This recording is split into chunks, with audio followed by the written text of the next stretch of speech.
Alright guys, this is Katrina here, and I hope you're excited for a very exciting matchup. This is a game that was recommended to me by very many people, as they said that fans were screaming like crazy during the match. But I hope this will be an exciting game. This is going to be a PVZ, and it's going to be Nara versus Oversky, Air Force Ace versus KTF. For the Shinhan Bank Pro League, and this is the fourth match of the match. So we see here that this is going to be on the map Katrina, and Oversky recently went into the Air Force Ace. He wasn't known as an outstanding player, but he was overall a pretty good player. Nara has always been a good player. Sometimes he has his ups and downs, but he's always pretty consistent, and he always has a very creative flair to his games. He always makes everything enjoyable to watch. So you can see here that the score is 1 for Air Force Ace and 2 wins for KTF.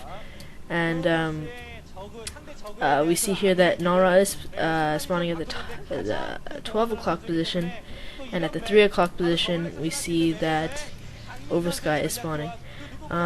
Something interesting about this map is it's pretty easy for a fast expansion for Protoss, because the natural is actually behind the main, but you still have to get some good defense. I really haven't seen Oversky's playing style yet, and I really haven't seen that many games on this map, but we see here that instead of sending the 9th drone to scout, Oversky is not sending any drones to scout.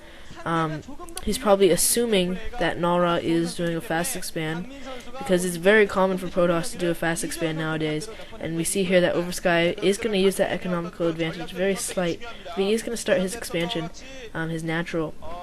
So you can see here that Nara is actually going to start scouting now, and he is also going to make his Nexus as well. That's a very risky move because of the fact that he hasn't actually scouted Oversky's base yet. So if Oversky actually did some kind of 9-pool build or something, Nara would have died.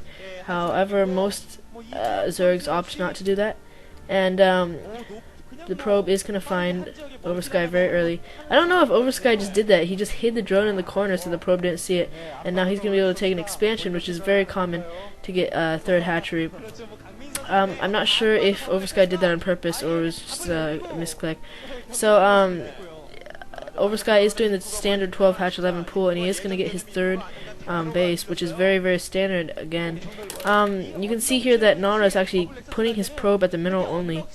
You see right here, he's putting that probe there, so he's checking if Oversky is going to expand or not. And you see here that Nara is actually not going to get some cannons first. He's going to go for his gateway as soon as possible, and here's the 3rd expansion for Oversky. Oversky actually went Oversky did go pool first.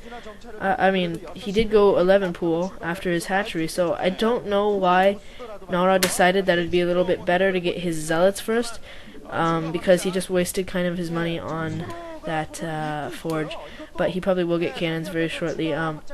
Oversky does notice this though, and Oversky is probably not going to do any damage anyways, even if he comes in with some units. And we see that probe is probably going to scout that hatchery. I don't know if that probe actually saw the hatchery. I think it should have.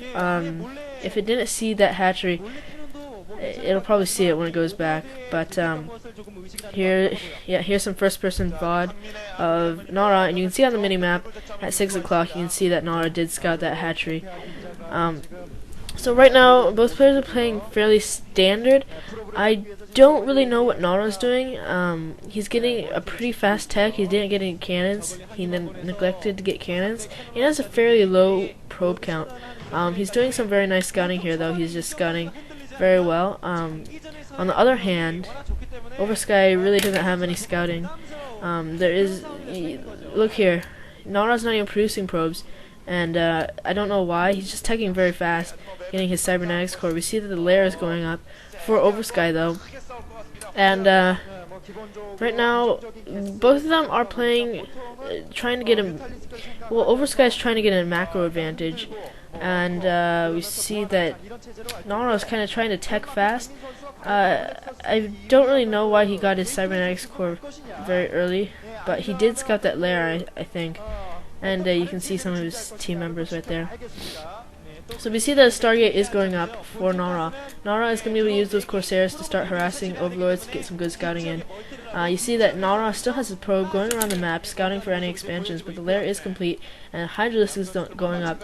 Hydra's den is going up. So Nara knows what's going on in Oversky's base. Oversky is going to go Lurkers, pretty much 99%, and Aspire is also going up as well. So this might actually throw Nara off. It's a very good idea to get a Spire and Hydra Den, because you'll possibly do Lurkers or Mutas, and they won't really know. And there's one Zealot over here. It's going to start taking out drones. One drone goes down. This base is completely undefended. A second drone goes down.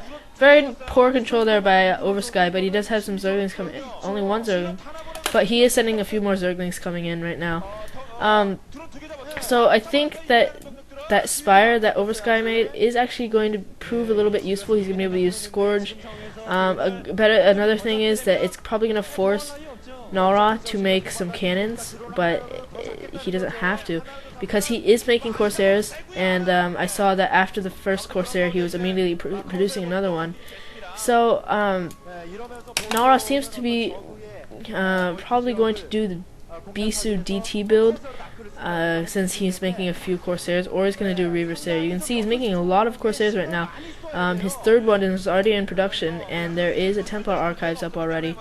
This first one is going to go around and start harassing some Overlords, but there is going to be some Hydras already out.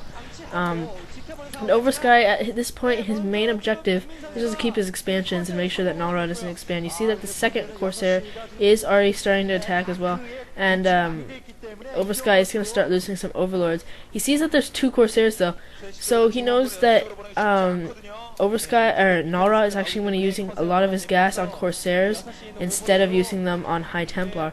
So the ideal counter could be Hydras, but it's not always a set counter. But you see that there's some High Templar already coming out, and the third Corsair was cancelled after it saw the Hydras. I don't know what Nara was planning there, but it seems that he's trying to switch his tech right now. We see that Scourges are out anyways, and I think that I'm not really sure what Nara's doing. He's not getting upgrades, and he stopped producing these Corsairs, but he is making those High Templar. And you see the expansion is going up for Oversky as well. I really like the placement of this expansion he has over here. And you see there's the Dark Templar. So possibly Nara is still doing the Bisu DT build. But what I was talking about earlier, I like the placement of this main. This expansion at this main. The good thing about it is that he's going to be able to defend it and get a free natural expansion. So that's what he's taking right now. And right now Oversky is actually going to start getting his hive tech. With he's going to be able to do that because he's going to have 4 gases.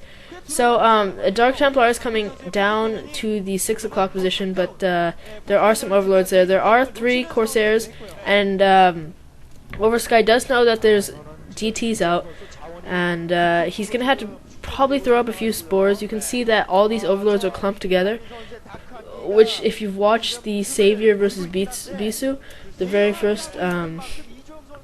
first appearance pretty much of the Bisu build, you can see that Savior pretty much lost because he clumped all his Overlords together and he didn't have any detection anywhere.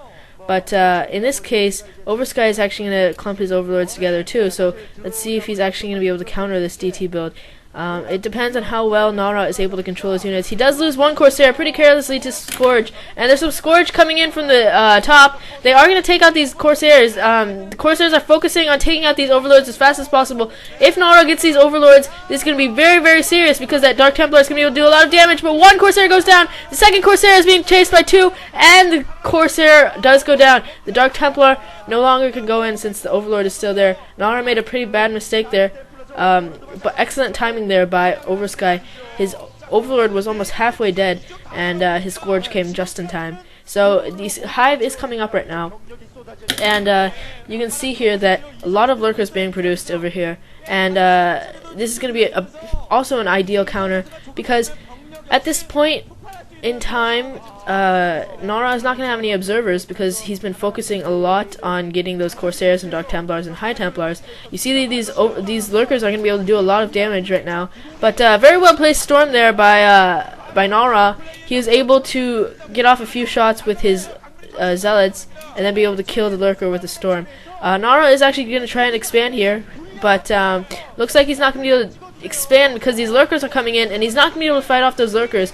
So this is a very bad position for Nara. He just lost his 3 Corsairs and 3 Corsairs pretty carelessly. And oh, very nice storms here by Nara. I have no idea, but he's like he just knows where those lurkers are, and he's just storming them very well. There's only 2 lurkers left, and you can see that an observatory is up, so these observers are going to be here very shortly. And there's the observers. So the hive is already up, but the Defilement Mountain is going up. I'm not sure how good Oversky's